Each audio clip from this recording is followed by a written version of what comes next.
What's up, guys? How's it going? Today we're talking about the HMS Tornado Balance Stadium. This is my favorite plastic gen stadium. So I think I've done maybe one or two other videos with this stadium. I haven't really talked about it in length, but this is my favorite stadium.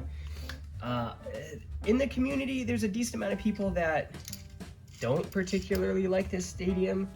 It is designed for HMS, but even for that, a lot of people don't care for it. So the exits are a bit smaller than the standard plastic gen stadiums or even like the BB10. The opening's just not that wide.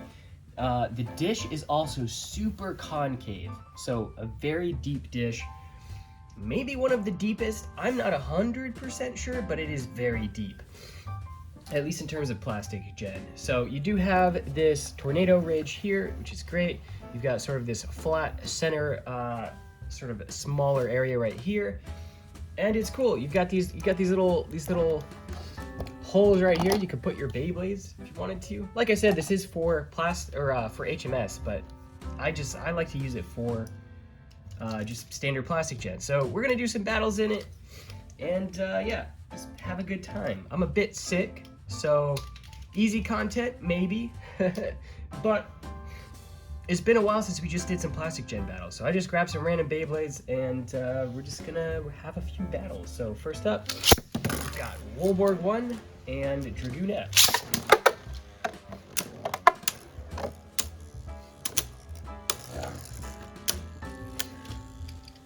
So I think one of the reasons people don't particularly care for the stadium as much is because it's like not super easy to get KOs.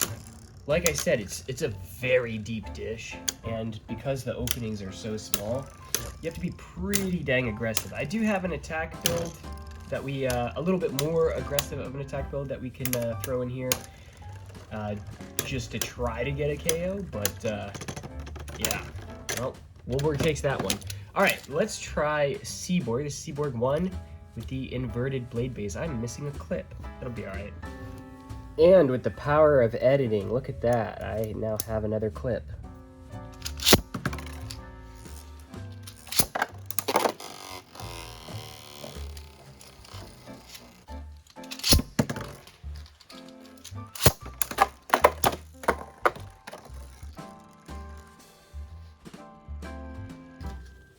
So that would have been a KO for Seaborg because it hit that back wall and it bounced back in, but it is what it is.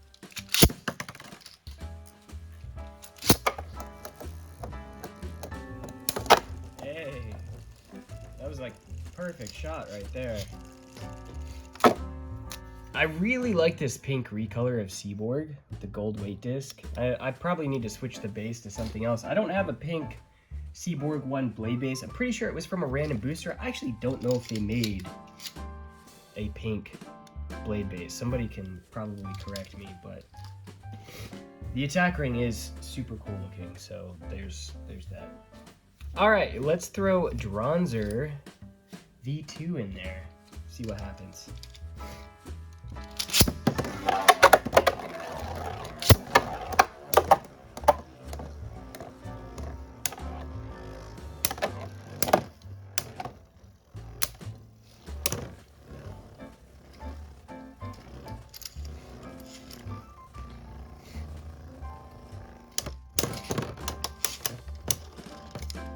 All right.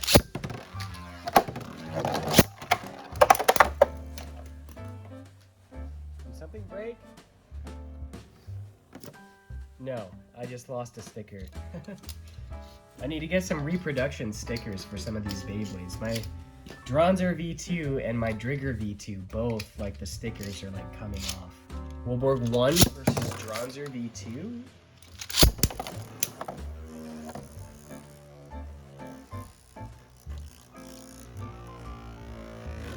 What's everybody's favorite plastic gen Beyblade? I feel like people ask me that a lot, but I don't know if I've asked you guys.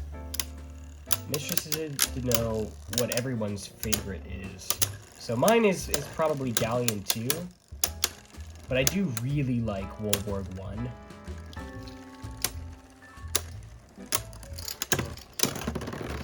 That was actually surprisingly close. So this sort of illustrates the point, because like in the live stream the other day we were talking about power scaling, and somebody mentioned that plastic gen had power scaling too, right? It's like, so like in burst you went from single and dual layers all the way to the end of burst, and they can't battle one another. Like there's no shot a single layer is beating late gen burst. And somebody sort of said the same thing about plastic gen, that there was power scaling as well. But this is G-Rev, so third season. This is first season. And they can battle each other just fine. Wolborg was surprisingly close that round, so I think it can hold up just fine.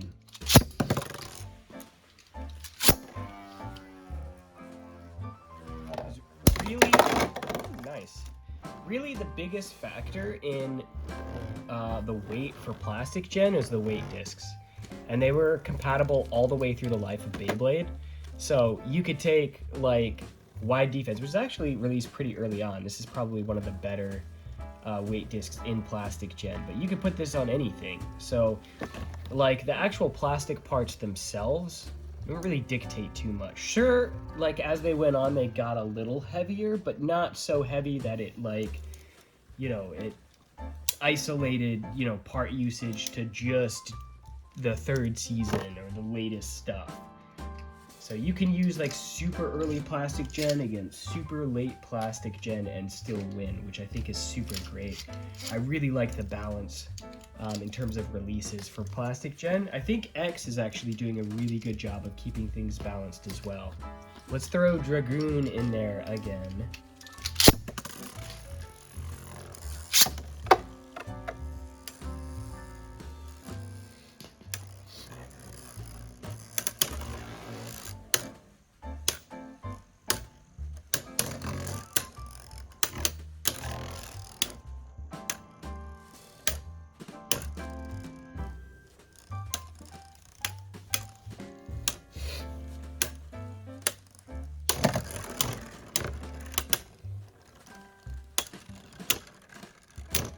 So Dragoon's left spin, so...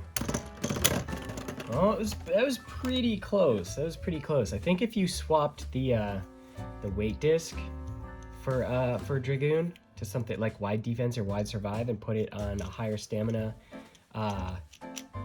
tip, like maybe the Bearing Stinger tip, you know? So like the palm tip from Bearing Stinger is kind of risky, just because it's like ice, like you can get KO'd pretty easy, but because of how deep this stadium is, I think in this instance, I think that might actually work for this stadium.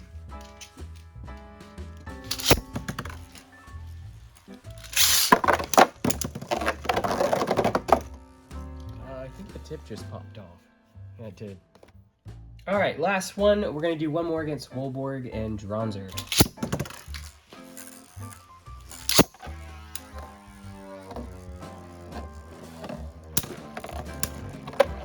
There's another sticker.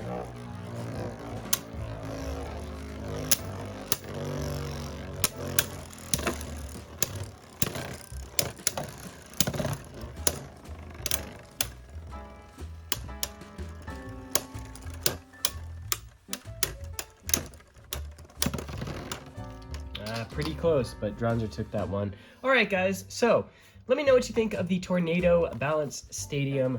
I really like this stadium. Like I said, it's one of my favorites. And also let me know what your favorite plastic gen Beyblade is. So hopefully over the next couple of days, I'll be able to get back to sort of my regular content. But like I said, I've been super sick. So this is what we get today. So I wanted to give you guys something because it's been a while. I've been obviously moving and sort of unpacking and getting situated, but I wanted to make a video, so that's what this is. So hit the like for the content grind when you're sick. I will see you guys in the next one. Thanks for watching.